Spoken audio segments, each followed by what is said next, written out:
Welcome back to the Murder Shed. I'm your host, Stuart Bray. Gavin Akers. We are currently in the Murder Shed. Mm-hmm. It is 10 o'clock at night. Yep. It's nice and quiet outside. Mm-hmm. The Murder Shed got a facelift. Yep. I said the setting, and it looks... Oh, my son put a knife, his Michael Myers knife, over in that wall. I literally was looking across the way there, and I just noticed it. I'm like, looking, I was like, where the hell did that come from? I'm like, okay. My son just keeps doing that. Like, he hung his chainsaw, he hung his knife. He did have his weed eater over here in the corner, but it just looks weird when I take pictures and you have like a toy John Deere weed eater sitting in the corner. Yeah. So, but yeah, as I said, the Murder Shed got a facelift. As I said, I told you before we started, I had one more thing I kind of wanted added, like a wall to separate my shed, my work shed, and the murder shed. Right. You know. But today we are covering a man that I've been wanting to cover for a long time. But as I said before, this needed a full-blown episode. I mean, I don't know. Did you want to? We were talking about Gavin starting a your own little thing segment. Yeah. Like we could do on the episodes and stuff. What was it? Gavin's gory time. Gavin's gory time. Did you prepare anything? I mean, if not, we could start. Yeah, I mean, I've got like a little something. It's not anything too special, but okay. Well, do you want to save that for the end, or do you want to get that's that fine? Whatever. first? Whatever you want to do. Yeah, we can save it for the end. Titties. I want to thank everyone who listens to us. I have been getting messages on the Instagram page. I've been checking the statistics on Anchor. It shows you like who's listening where and how many people listen on each platform and whatnot. And I'm just wowed by actually how many people now, from when I first started doing this to now. Like it's not like a crazy millions or anything like that, obviously, but I feel like we have a good following, and I appreciate that. Like, especially the people that stick with it, that listen every week, and I get messages saying, "Oh, this episode was good," or "Oh, can you talk about this?" or whatever. Like, "Oh, I agreed with that on the," that's awesome. I love that. Oh yeah. I absolutely love that. What did you see? Did you see a fucking... It was this little stink bug crawling. Oh my god, those are getting on my fucking nerves. Fuck off. I keep spraying those things. Like, I keep spraying for them. I get them in the fucking house, too. Like, I don't even see ladybugs or anything. I see those stupid-ass stink bug things. I guess the worst to get. Like, why would anybody... That's the worst. Like, I would rather, like, ladybugs or... Yeah. I don't want stink bugs or silverfish. They both are just awful to have in your house. But, I said today we're covering Albert Fish. And this has been... requested by a few people, and this is something that I covered back like on the first or second episode. I had talked about doing an Albert Fish episode because there's so much to talk about with Albert Fish. I know he's more famous for the Grace Budd murder. Yeah. Like that's what got him, which is amazing that's what got him so popular when he has done so many other things. Yeah. But we'll get into Albert Fish. He was known. He had a lot of monikers. Yeah, there were a few. I mean, when you've like gained that many monikers and nicknames, or AKA, like most serial killers have one or two they're known for. Albert Fish had quite a few. Yeah. I mean, you had the Gray Man, the Werewolf of Wisteria, the Brooklyn Vampire, the Moon Maniac, the Boogeyman. That's nuts. Like, I mean, Hamilton Howard Albert Fish was known by all these names. Fish was a heartless fiend of a man who raped and ate children for pleasure.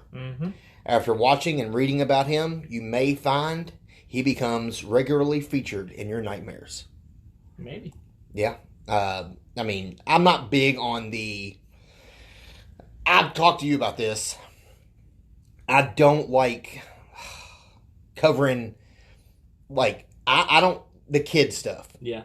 I know this is the Murder Shed and we cover some really messed up shit. The snuff episode that I've done proved that we're willing to go lengths, talk about certain things that are just beyond the normal, like serial killer type thing or movies or whatever.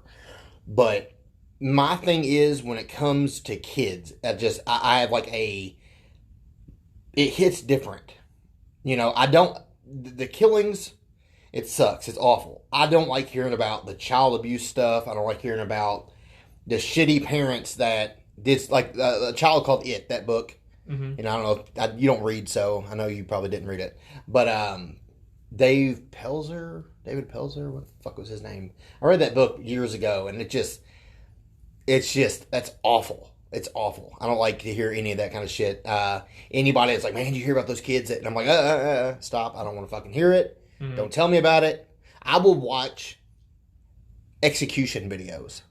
I will watch cartel executions. I will watch snuff films. Yeah.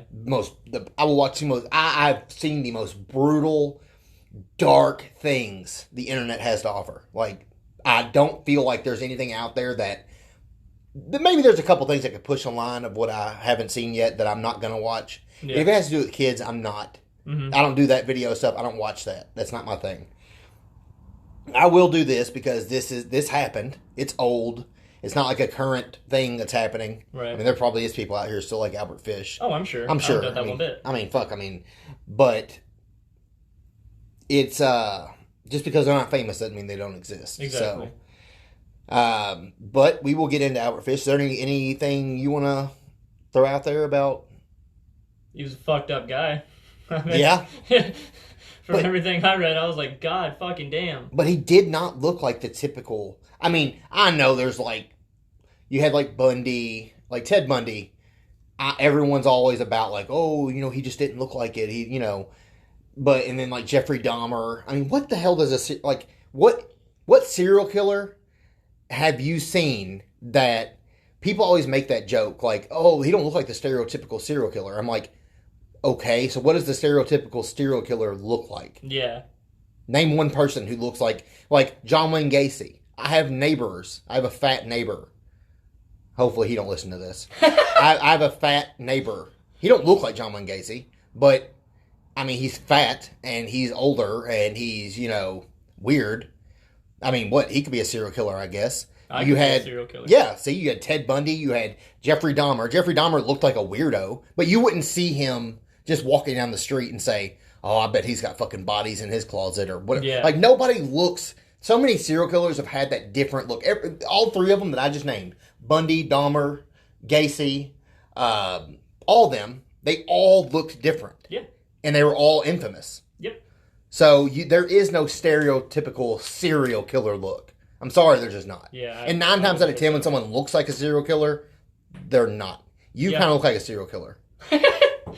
And I don't think you are. I don't think I don't think you have sex with dead people in your bedroom. Oh no, never tried that one. No, necrophilia? No. Like, if you were a serial killer, would you go, I know you might not have that mindset, but what would be, this sounds fucked up to even ask this question, but what would be your thing? Like how some serial killers ooh, I'm going to collect hands, or I'm going to collect people's heads, or I'm going to kill religiously, I'm going to use Bible verses, I'm a 7, that shit. Like, what do you think would be your thing? I know it's fucked up to ask, because if you answer it, it's still weird. Yeah. It's oh, so Gavin likes to fucking collect toenails. Then I might get caught. Yeah, exactly. No, when people start coming up missing fucking toenails, yeah. I don't know, dude. That's kind of a good question. I've never actually really thought about that.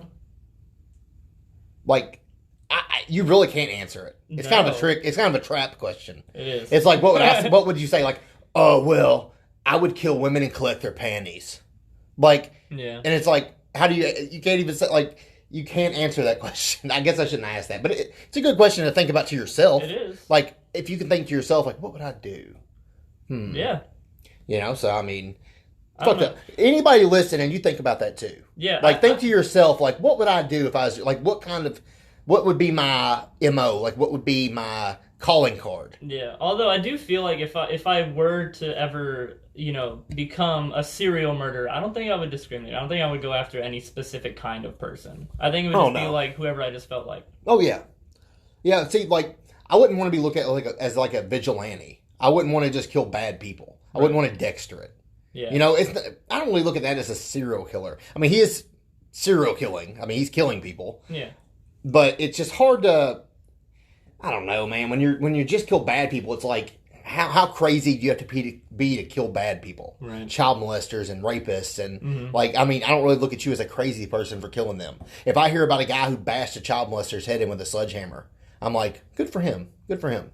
I don't look at him as crazy, and he probably is fucking crazy. When you can smash somebody's fucking head in with a sledgehammer, it takes a bit. Like, it takes that oomph to do something like that. But we wouldn't look at that guy as crazy. We'd look at him as a hero. So it's hard to look at certain people. I say, like the Dexter thing. He's more of an anti-hero than, I would say, yeah. I mean, because the Punisher would be a serial killer. I mean, basically. I mean, really. Yeah. I mean, he's a vigilante and he is killing people. Mm-hmm. But we look at him as a hero. He's an anti-hero.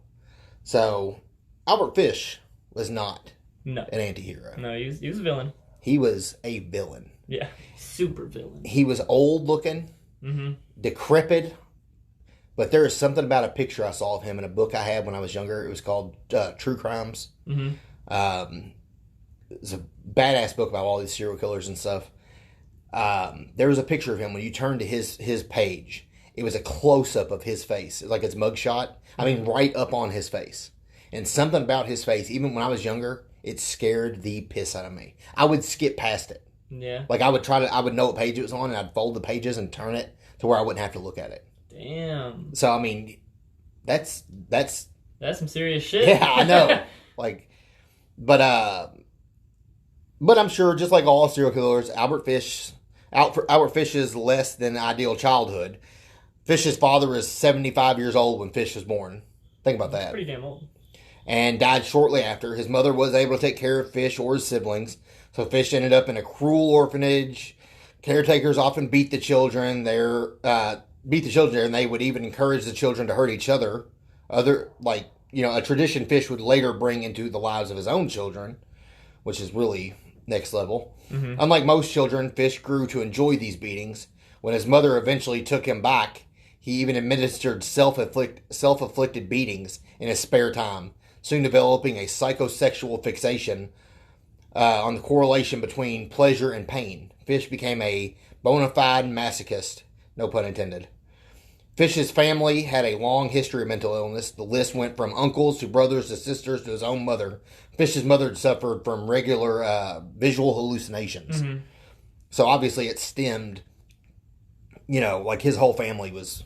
I mean, they were all fucked up. Yeah. But you're not reading about them now. Right. I mean, so obviously, he took the cake on... Yeah. And to touch back on the orphanage thing, I don't know how true it is. I only read it one time as I was doing my research, but apparently he would become aroused during these beatings. Yeah. So then they would beat him more because he got aroused, which would cause him to get more aroused. Exactly. It was... And obviously he was raped numerous times by these other kids. Yeah. There was some fucked up shit going on in there. Yeah, it was pretty bad. They had done the movie The Gray Man. As I told you not to watch that. Mm-hmm. It doesn't really answer the questions. It skips a lot. It's not that great of a movie, and it really doesn't touch base on what really... But, they would line these kids up and they'd put them in a circle, and the one kid would walk out and just take a beating in front of all these other kids. And I guess he just grew to love that. I mean, when you spank yourself with a nail-studded paddle. Yeah. You're not just spanking yourself with a paddle. It has nails in it. Yeah. Something must have hurt.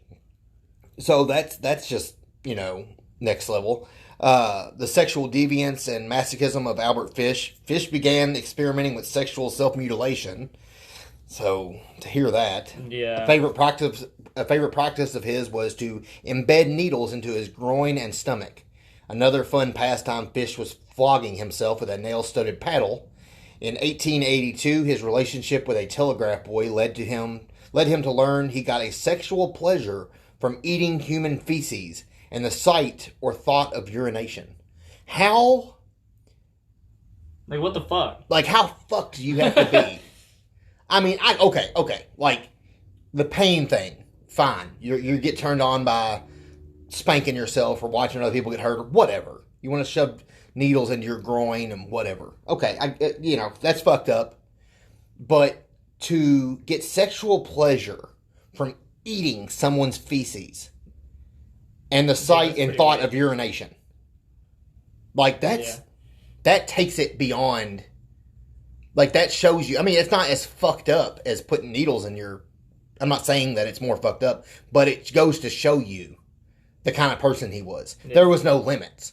Yeah. Like, there was nothing that... There's probably nothing he looked at like, no, I don't think I'm going to do that. That's kind of fucked up. Mm-hmm. Like, I'm sure those words never came out of his mouth. Yeah. So, but Fish's sexual preferences were deviant, to say the least, and soon developed into extreme BDSM gone wrong. He became curious about what inflicting unwanted pain on others would be like. In 1910, Fish began a sadomasochistic relationship with a house painter named Thomas Kedden. I hope I'm saying that right. R.I.P. 10 days into their relationship, Fish locked Kedden into an abandoned farmhouse. I've read about this. This was one of the topics I was going to bring up, but I'm glad I have it in my notes here. He tortured Kedden and eventually cut off half of Kedden's penis. Then, just like that, Fish decided he'd had enough for the day. Fish wrapped Kedden's penis in Vaseline-lined handkerchief, tossed him a $10 bill for his trouble, and kissed him goodbye. Some say this is when Fish's homicidal urges began to emerge. Now, from what I read before, he thought he was going to get in trouble. He thought he was worried about getting caught. Right. So that's why he didn't kill him. He just cut the tip of his cock off, his penis, whatever, and was like, oh shit, I'm going to be in trouble. Yeah. So that's that's great. So what's going on there, Gavin? Are you getting a phone call? I don't know. Raven's walkie-talkieing me. She's walkie-talkieing you over your watch? Yeah, Apple Watch can walkie-talkie. Are we doing an ad right now? I don't know. I don't think so. I don't know enough about Apple to do an ad. I don't know. So, I don't think I'm going to be able to do that. Despite his deviant habits and growing signs of mental disturbance, no shit, Fish did marry. Yeah, he married and had 6 kids with a woman who later left him for a broader, a borderer of their. Once Fish became unable to conceal his mental illness, Fish had regular auditory hallucinations, and his children noticed his odd ways. Mm-hmm. Luckily, they claimed that the worst Fish ever did to them was teach them to mildly sadomasochistic games. I have that fucked up on my notes here. Other children were not so lucky. So he just taught them messed up stuff. Obviously, Fish started to become preoccupied with the idea of cannibalism. Like, manly, budding cannibals. I just fucked my notes all up. Whatever. He began by eating raw meat. When that wasn't enough, he began abducting young children whom he would abuse, then consume. Fish claimed to have had children in every state in the U.S. to police, which I don't buy, but... I feel like that would be a bit hard. That'd be a little bit. Every state, you've been to every state and eaten that kid in every state. Like, I don't think so. Yeah. Like, so you're telling me that you had the money and the means to go to every single state and kill a kid, eat them, and it's just hard. It's kind of far-fetched. Yeah. It sounds cool for him, like, I've done this, I've done that. Like, you know what I'm saying? I don't think so. Then it was never proven, so nobody can argue that fact. It was never proven that he did that. Right. But that clearly shows his next level mindset. Yeah. So, it's unclear whether he was referring to how many he ate or how many he sexually abused. Fish would target homeless or black children in order to ensure they were people the public didn't notice missing. He developed a technique of abducting young people looking for work in the newspaper. This would eventually be his downfall. Edward Budd was an 18-year-old boy looking for farm work. Fish spotted this in an advertisement and decided to pay the family a visit. He planned to mutilate and kill Edward after luring him to do non-existent farm work. As Fish set up his trap, though, he spotted Edward's 10-year-old sister. It turned out Grace would be much more suited to his evil appetite. Grace Budd, he would eat. Fish had visited the Budd household under the false name Frank Howard. He told Grace's parents that he was planning on going to his niece's birthday party and was wondering if dear Grace would like to join him. Her poor parents consented, not knowing that watching Grace walk hand in hand with Fish was the last time they would ever see her. For one, I'm not trying to judge anyone's parenting.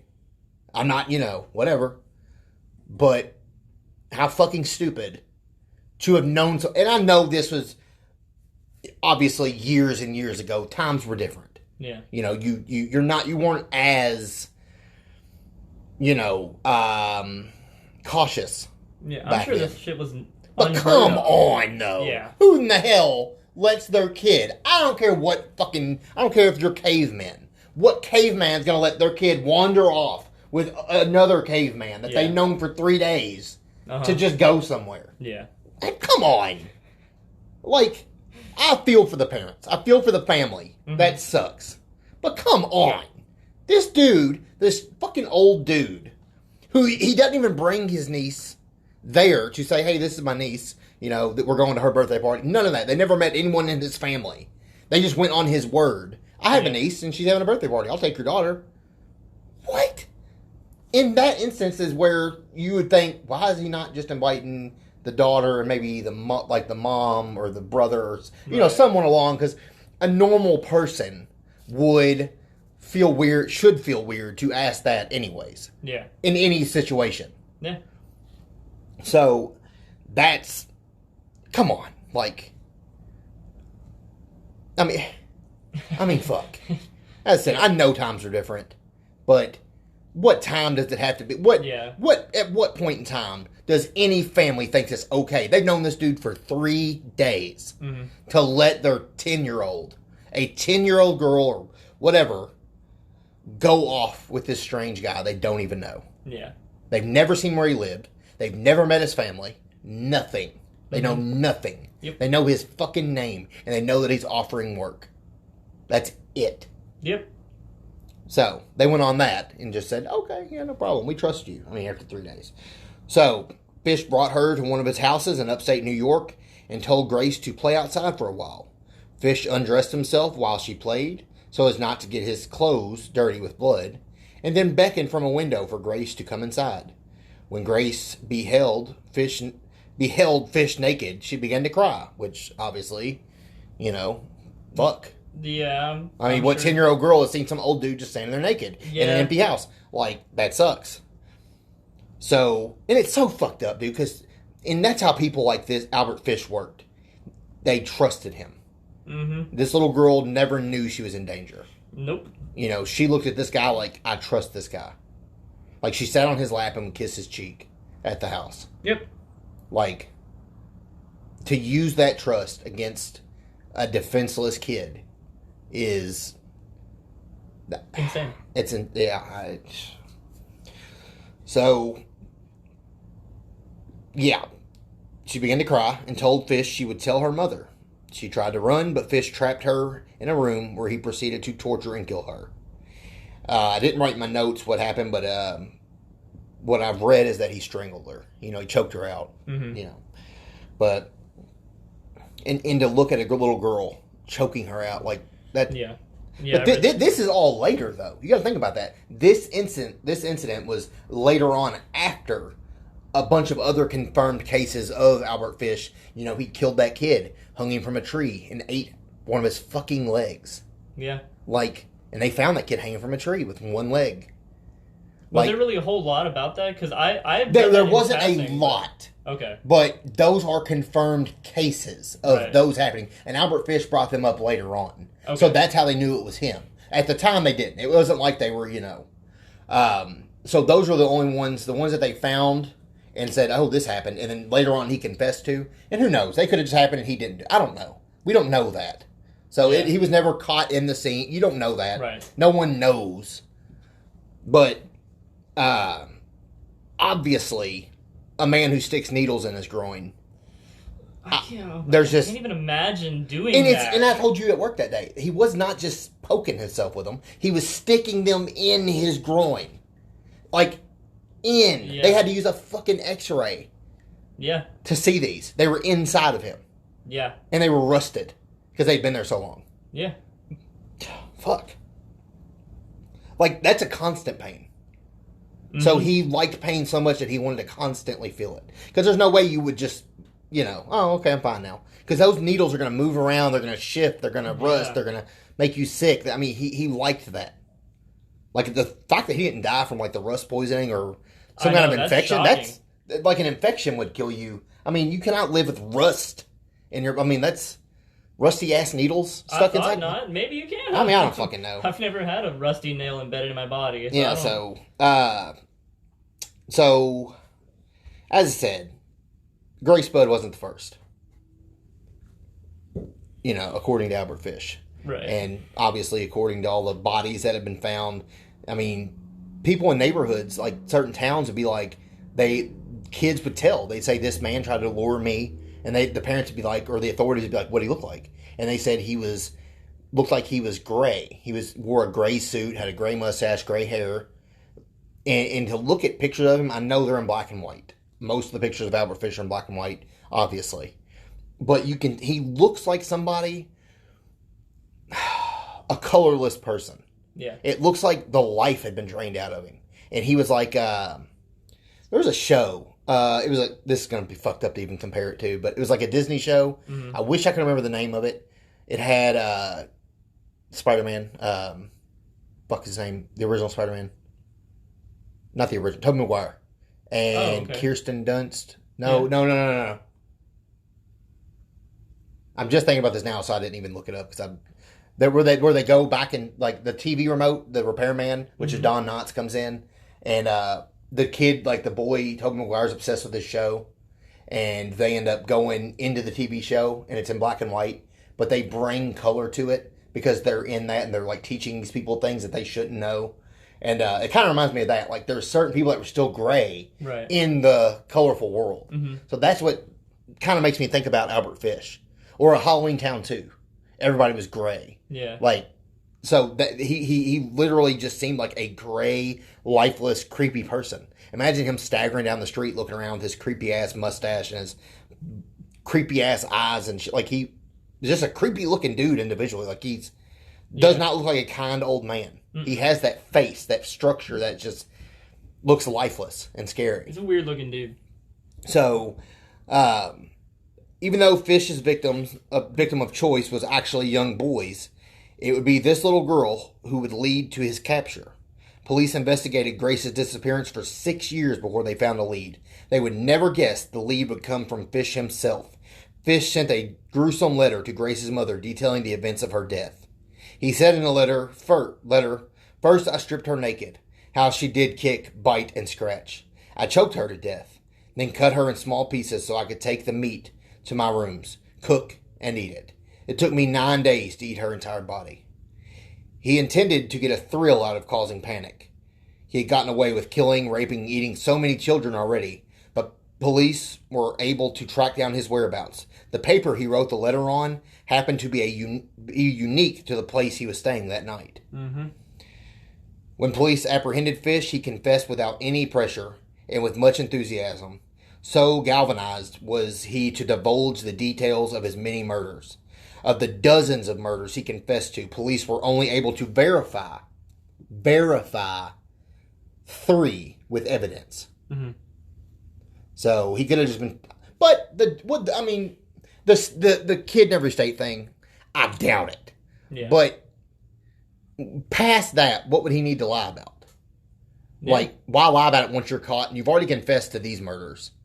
Why lie about it? Like, why would he need... I mean, I know to gain infamy, but he just didn't seem like a guy who cared. You got to think about this dude was a sadist. He was the worst of the worst when it came to that. Yeah. So, I mean, I just can't see him, like, being cocky enough. You know what I'm saying? Like, no one with that mind... It's kind of like the Joker. You know, the new Suicide Squad... Like, the newer Suicide Squad. Where the Joker, Jared Leto, had tattoos and shit. Yeah. The Joker's not like that. He wouldn't get tattoos. That's vain. And the Joker doesn't believe in that. Like, it's beyond him. Like, he wouldn't dress like that because he's not trying... He doesn't have that mindset. He doesn't care what he looks like. He doesn't care... You know, he's not trying to... Like, the damage thing on the forehead and the hand tattoo. Like, imagine the Joker sitting in a fucking tattoo parlor. oh, I want a hand right here. Yeah, I want to be able to do this. Write damage on my head or write ha ha ha over my... Come on. Really picture the Joker doing that. Having a fucking grill and being a gangsta. Like, okay, yeah. You see what I'm saying? Like, I just can't see Albert Fish, someone who would do the things that he done, and the things that they know that he done, the evidence that proved that he had done, to be the kind of person like, yeah, I killed a kid in every state. I fucking, I did that. I did that too. Like, it's... Obviously, I didn't know Albert Fish. I don't know the kind of person he was. We don't have any videos of him.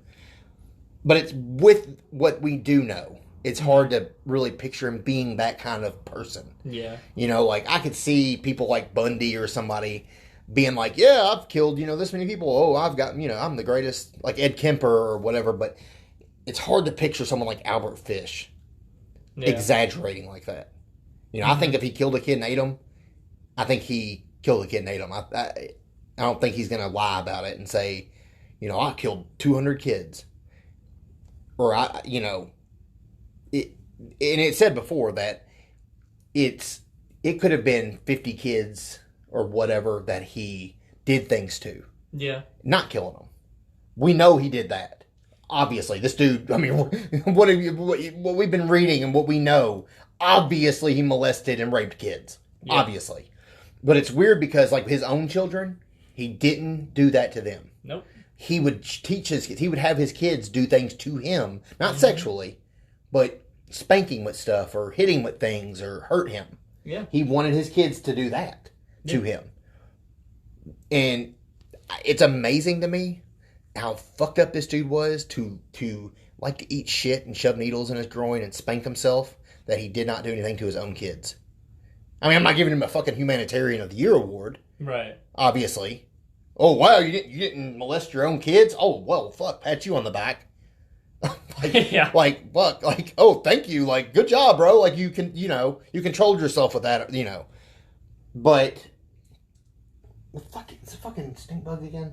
Getting my nerves. So they verified 3 with evidence. When psychiatrists evaluated Fish, he confessed to more than 10 sexual fetishes, which obviously, if he's confessing to a sexual fetish, we believe it, because obviously. Among them were pedophilia, exhibitionism. Fish claimed that God had instructed him to molest, kill, and eat his victims. And come the fuck on. No, he did not think that. Not once in his life that they do know about did he ever have a religious anything. His kids never talked about him forcing religion on them, talking about religion. They never were documented saying that. His wife, nobody that knew him and, that they took reports from or whatever, mentioned anything about him talking about God or anything. So he used that bullshit to get the insanity, which is amazing again, because it kind of takes away from that aura about him, because he seemed like the kind of guy that would be like, fuck it, light me up. Kill me. I'm down with that. Who gives a shit? Like, he would seem like that, but to like fake it and be like, oh, I'm crazy. I don't give a shit. Obviously, he was crazy. Yeah, no shit. No doubt about that. Shit. Like, he was crazy. Like, I'm sorry. Like, I'm glad he was executed. He deserved that. And there was no excuse. Like, no one's mind should work like that, where obviously, even if you can't help it, no one like that should be able to be around normal people in society. They're too much of a danger. It's like when a dog bites somebody. They put it down because they feel that it can't be rehabilitated and it could do it again, and they don't want to take that chance. Right. Most killers nowadays just get life sentences, or they get 15 years, whatever. No. You kill somebody, it should be your life too. That's my opinion. Right. But, so when psychiatrists evaluated Fish, I said he confessed to the fetishes. He said God asked him to molest and kill, which... what the fuck ever, and eat his victims. And the defense pleaded insanity at his trial. Even though Fish had, been proven insane, obviously. There's no fucking question on that. Yeah. The jury felt he should be executed anyways. Kudos to them. Anyone to say he wasn't fucking crazy, he was fucking nuts. Yeah, I don't know if every killer isn't crazy. Yeah. Yeah, like, come on. Like, if you want, like, not every killer. I mean, it takes a lot to do something like that, a certain kind of mind. But to say everybody who's ever killed anybody is crazy is far-fetched. It just doesn't. But among one of Fish's most brutal confessions was the kidnapping and killing of a boy named Billy Gaffney. Gaffney, I'm pretty sure. Fish recounted Billy's mutilation in horrifying detail. I whipped his bare behind till the blood ran from his legs. I cut off his ears, nose, slit his mouth from ear to ear, gouged out his eyes. He was dead then. I stuck the knife in his belly and held my mouth to his body and drank his blood. On January 16th, 1936, Albert Fish was executed by electric chair, Old Sparky. Fish was allowed to chronicle the details of his many abductions and murders before he died. So vile were the notes that Fish's lawyer refused to have them released. His lawyer said, "I will never show it to anyone. It was the most filthy string of obscenities that I have ever read." So there's things about Albert Fish that we won't know. Yeah. And I said, it could be another thing, but why would he lie about it that late? Right. You're going to die. I know you want to leave your mark, whatever. But it does not seem like he did this for fame. Right. So that's, in 2007, a documentary was made by John Borowski, named Albert Fish. It is 1.5 hour long feature available on Amazon Prime. A film was also made about Albert Fish in 2007. It's called The Gray Man. It stars Patrick Bashou or some shit. I'm so bad with last names. I'm so bad with them. As Albert Fish. I don't recommend that one. I've said that to you. Yeah. Anyone listening, I don't recommend The Gray Man. It's just not... it doesn't really give you... It skips a lot of his life. And it shows a lot of just his childhood. It don't really show him in his 30s and later. Right. It's just not... It just doesn't... If you want to learn something about Albert Fish, I just don't recommend that being your go-to. So, that is Albert Fish. As I said, he was electrocuted in Old Sparky. There are pictures of his execution. Really? Oh, yeah. I've never seen any. Yeah, there's him getting strapped in. There's him in Old Sparky. Oh, wow. That's the picture I was telling you about. Yeah. That was like a close-up in the book. I have it took up a whole page. Yeah. Who the fuck wants to look at that when they're 10 years old? But that's Albert Fish. Is there anything, I know I did a lot of my notes and my talking in that, so I'm going to let you just take it away with anything you want to say about Albert Fish or his life or what you think. You go. I'm going to eat one of these donuts, though. Okay. Now, with the Old Sparky thing, I've read a few times that allegedly the first time they tried to shock him, it short-circuited because of all the needles inside. Mm-hmm. And I don't know if I believe that. I don't know about electricity. I'm not real knowledgeable on that, so I can't really argue it. But I don't know if it works that way.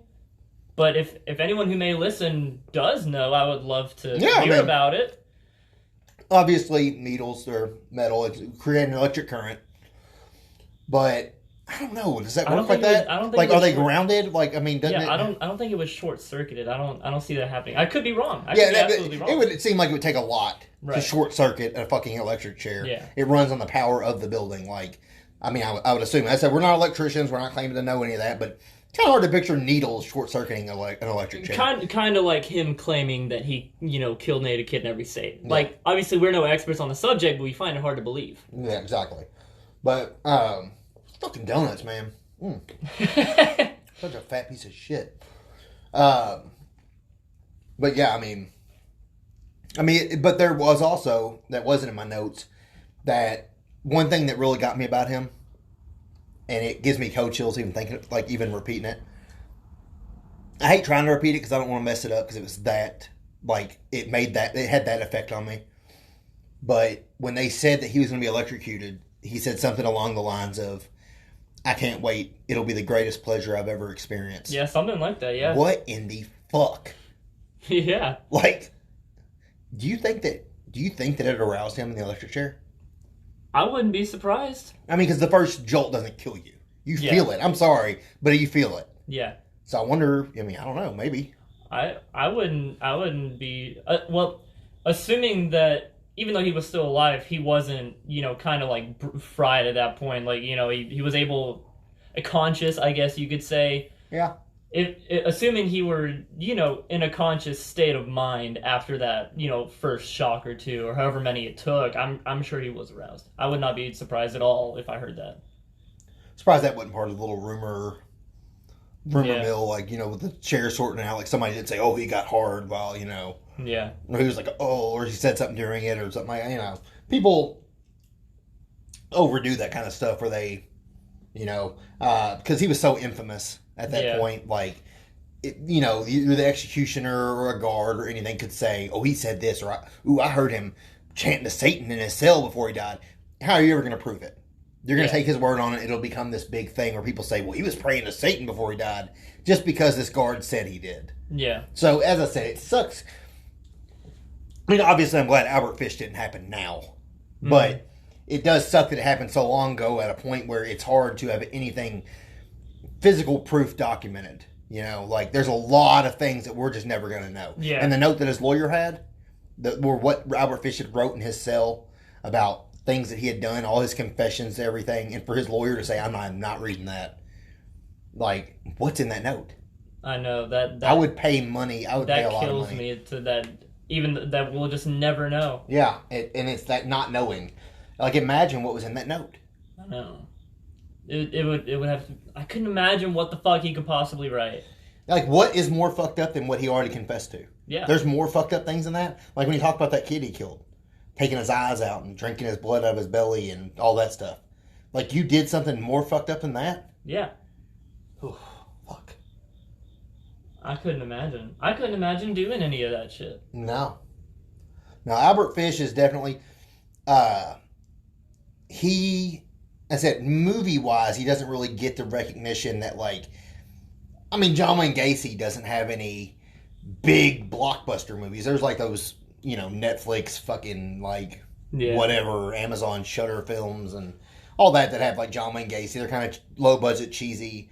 I think the biggest one we got lately was My Friend Dahmer, which, I was on that. I don't really give a shit about his childhood. I would like to have seen his stuff in his apartment and stuff. That would have been interesting to see.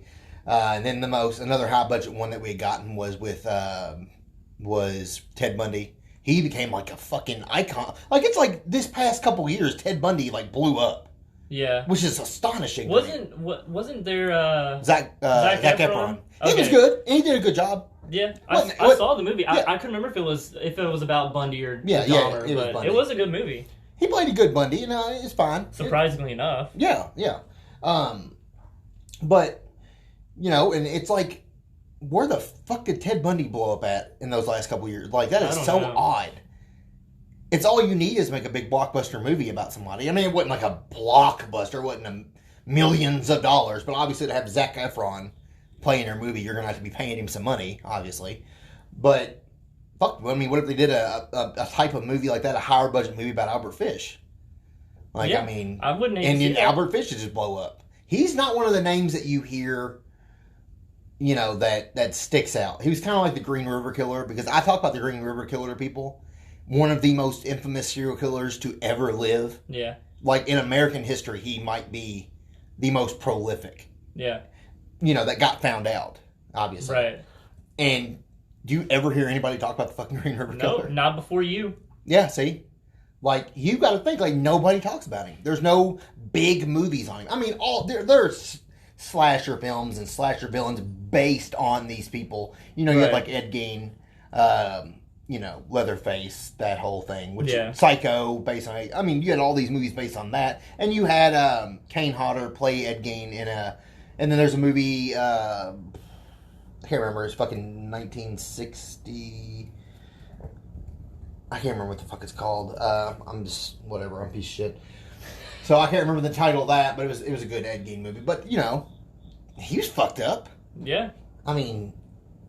Really fucked up. I would say at least he has some notoriety to him. Yeah, I hear a lot of people talk about Gein, but like... Yeah. You had your Mount Rushmore. Yeah. And the thing is, most of the people on that Mount Rushmore aren't like the Son of Sam, the BTK Killer, Richard Ramirez, stuff like that. Like Richard Ramirez, obviously he's gotten kind of popular too. They did the American Horror Story with him. Which that guy that played him in that was so fucking good. Like, I could not believe... I was like, dude. Eileen Wuornos. which she was just popular because of what it was at the time. It was a woman serial killer, so it gained her infamy. Oh yeah. You know, if it was just a dude killing prostitutes, it wouldn't have gained any. You know, it wouldn't have been as big of a deal. But you know, you don't hear Albert Fish or the Green River Killer ever brought up in those types of conversations. Yeah. And the one that gets me the most, I know this is an Albert Fish episode, and we've already had our Green River episode, but the Green River Killer, man, like, how is that guy? And I know that a lot of his weren't proven. He claimed a lot, and there was estimated that he did, you know. But, dude, he could have killed over 100 people. It's nuts that he went so long never got caught. I mean, he got caught eventually, obviously, but the length of time he went without getting caught. Yeah. And the murders he did, having sex with the dead bodies and going back and having sex with the dead bodies after a few days. And, I mean, come on. Like, this dude was killing these women, these prostitutes. I mean, there's a lot of people he's killed. Yeah. And there's a guy, I do want to mention him real quick. I don't think there's really enough going on with this guy to warrant a full episode, but I think it definitely at least warrants a quick mention. I'm going to try and pull up his name real quick. I can't remember exactly. Is this your gory story? No. Oh, okay. It's Daniel Raskowitz, something along those lines. He had killed like his wife or something, like I don't remember exactly what it was, but he was pretty much a con man. And he had gone by several different aliases, and you know he would get these super high-paying jobs, and he didn't even have a social security number. He would use other people's, and one of the social security numbers was one that belonged to David Berkowitz. What? Yeah. So okay, really? Yeah, he would use. When was this? Was this in the David Berkowitz era? It was. I mean, obviously after. It was after he had already been caught and all that. Did you see the Sons of Sam documentary? No, but I have listened to like other podcasts and stuff like that about him. So I do know a bit about him, not like a whole lot, but this Daniel. I'll say Daniel Raskowitz. I'll just double down on that. He one of the social security numbers that he used to get one of these high paying jobs did belong to David Berkowitz. Up. Yeah. And I don't know if he knew. I doubt that David Berkowitz. But what a coincidence! Like like imagine being someone in management and doing a background check on this guy, and this dude's social security number he put in was for the Son of Sam. Like what the fuck? How does that even like the chances? Yeah. Like I mean, if we knew him or knew of it, like knew his, obviously the chances aren't so high. But like to just like come on. Imagine doing that background check. Yeah. Like, oh. And then getting the call back and being like, what? Someone must have put that in wrong. You know what's nuts? Because like even the BTK killer did a lot of messed up stuff and killed a lot of people. Yeah. And you don't hear. I mean, he's a little more popular. Like there's the low budget movies about him, but you don't hear much about him. Yeah. And I mean, it's a lot of these guys that it makes me wonder why. There's always something about them. That there was this one little identifying quality about them that made them famous. And the thing is, it was like John Wayne Gacy was the killer clown. So that itself made him famous. Okay? So Ted Bundy. Oh, this guy couldn't be a killer. He's an attractive, smart guy. He's not a serial killer. That's what made him so famous. Yeah. There's these little qualities about certain, like Albert Fish, maybe he didn't have anything that stood out like that. Green River Killer didn't have any. If you saw a picture of him, 9 times out of 10, people have heard of him. But if you show them a picture of him, they're like, I don't know who the fuck that is. Like, who's that guy? So most of these guys had this thing about them that was just, it was an identifying, maybe a look or a profession or whatever, and it made them keep that infamy up till now. Yeah. But. Yeah, I mean, and there's serial killers. We could do this podcast for years and still not cover. I know. Even touch the fucking tip of. Touch the tip. We couldn't even touch the tip of. I mean, we could cover all these, like, well-known people. Yeah. But that's not.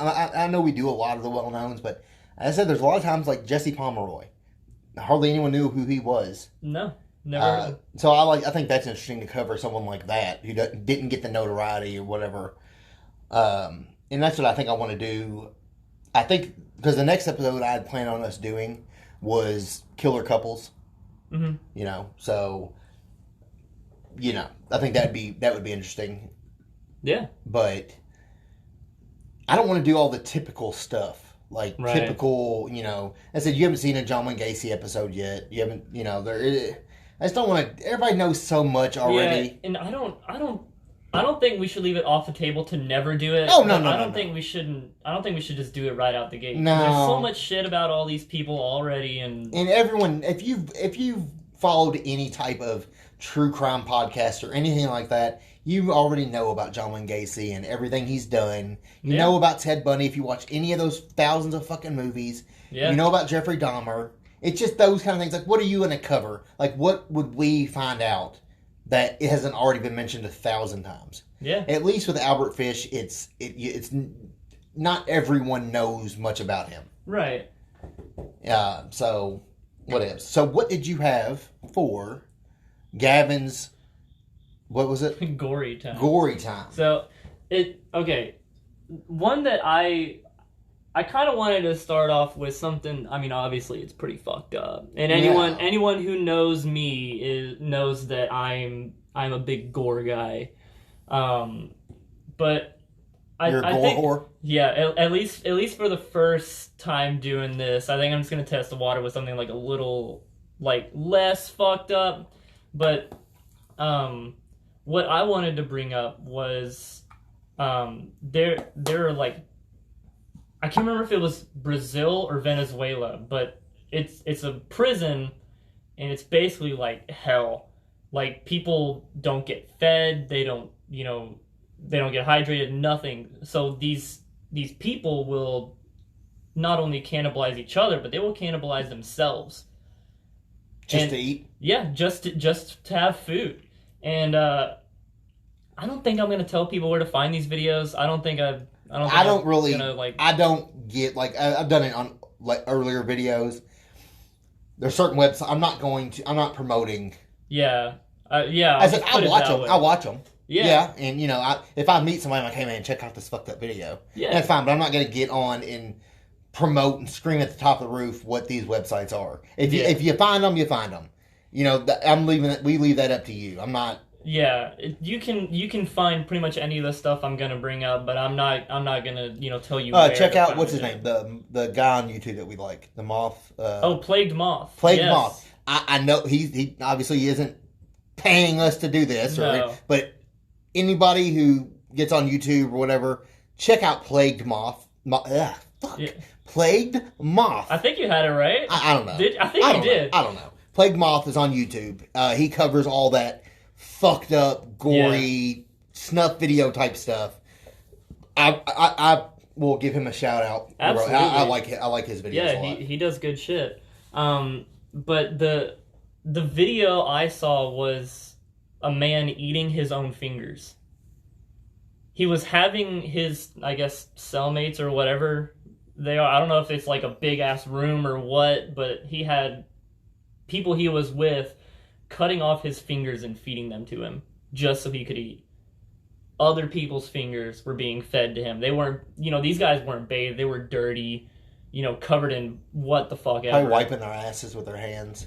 Possibly. Oh. But yeah, this guy was fucking begging for more just so he could fucking eat. Fingers, whatever he could get his hands on. Well, not really hands anymore, but you know what I mean. His nubs. You know what I mean. Yeah. But, people were offering up their fingers to this guy? I think some of these people were already dead, but this guy was, asking for his own fingers to be cut off and eaten. Oh. Imagine being that far gone that you were, begging to eat yourself for someone to feed you parts of yourself. Because you were that fucking starved. And just to think, what sucks about it? He probably didn't even survive. Maybe not. I mean, he ate, but I mean, what are you going to do after that? It ain't like you're going to get food a day later. Yeah, and I mean, that's really all I know about the story. And that's kind of why I wanted to save these for, like, the last few minutes to the end, just to not only fill the last few minutes, but because there's not much known about a lot of the things I'm going to be bringing up. And this is a video. Yeah, it's a video. It's a roughly 1.5, 2 minutes long, if I remember correctly. And the video is showing the guy eating his own fingers. Yeah. And that is... I don't think it's the same video, but it's a similar situation of a guy eating another guy's ear. Mm-hmm. I don't think the guy's dead, but he's, like, severely, like, on the verge of death from what it seems, and he's just taking bites out of his ear. You can hear, like, the cartilage popping. Oh. It's pretty fucking gnarly. Man. Yeah. I said, anyone that needs to know, these videos do exist. There are... we mentioned this in the Snuff episode, but these videos do exist. They are online. They are easy to see. I found that site that I look at pretty easy. Yeah. And it is next level fucked up. Yeah. Like, some of the most fucked up shit I've seen in my life have come from these websites. Yeah, without a doubt. Like, without a doubt. And I'm kind of with Stuart on this one. I'm not gonna, say where I found them. I probably never will. If you find them, you find them. Yeah. And if you find them, watch them, whatever. I'm not gonna. And I don't think you should. Anyone who does decide to go look at these, I don't think you should just, like, send them to people. No, don't do that. That's a dick move. If you know it's someone that might be interested, be like, hey, I saw this video. Do you want to watch this guy getting sucked into a fucking machine at his work and blood just spawn everywhere. I don't think. Yeah, it is a dick move. Should just send it to people for. It's like sending a random dick pic or something. Like, you don't do that to somebody. I mean, I've done it with my balls. It's pretty fucked up. Whatever, it's funny, but I'm not showing somebody getting their head chopped off. Yeah. But, I mean, you don't do that to people. If you find them on your own. It's kind of like a hidden treasure. I mean, it's not like a treasure. I wouldn't consider it that. But it is kind of like the secret rabbit hole. You have to find it on your own. We found it. Websites like that are... all over the place. They are everywhere. And get on Google and look up what are the most fucked up websites. Bam, there you go. It's that easy. I'm sure you could just Google search gore and it'll be like, you'll find so much shit. Yeah. But some of these sites, man, they are no holds barred. And some of the stuff that I have seen on there, I don't. I'm all about, like, cool. I mean, I'll watch an execution video. I don't give, like, I mean, it sucks for a person. I'm not saying I like it. I'm just saying that I can stomach it at this point. Yeah. Watching people get their heads chopped off and set on fire and have their hearts fucking pulled out and eaten. Yeah, and, whoever listens to this, I would want to get feedback on something if this should be... I mean, obviously, even if I do end up doing this in the future, it's not going to be every single episode. Maybe, like, every few episodes. But, I would like to get feedback on, on the idea of... I have a question thing on here now. I asked a question before on here. Who should I cover next? I asked a question on here that it's actually on the app. You can actually ask a question. People can answer it. Yeah. And then I can, like, answer them on my... I haven't gotten any fucking responses yet. I guess because I didn't really announce them before. But maybe. There will be a questionnaire, like a little, survey. You can answer a question or something, and I'll put that on there. All and, right. See if people are down with that. Yeah, we can do that. And if we get any responses, that's great. If we don't, whatever, we'll just do it. So, and if no one wants to hear it, hurt my feelings. I'm okay with that. Yeah, it ain't no skin off our tits. Yeah, I don't blame people. This isn't for everyone. So exactly. Well, this has been the Murder Shed. We covered Albert Fish today. Yeah, got a lot done. Had Gavin's gory time. Yeah. And it's been a good night. It has. New Ice Nine Kills song. That's pretty fucking dope. Yeah, I listened to it last night. Yeah. Before the video actually dropped out, there was like a leak of the song. Yeah. It was fucking tits. I actually really enjoyed it. Yeah. But this has been Stuart Bray. Gavin Akers. It's been the Murder Shed. We'll see you next time. Bye, boys and girls.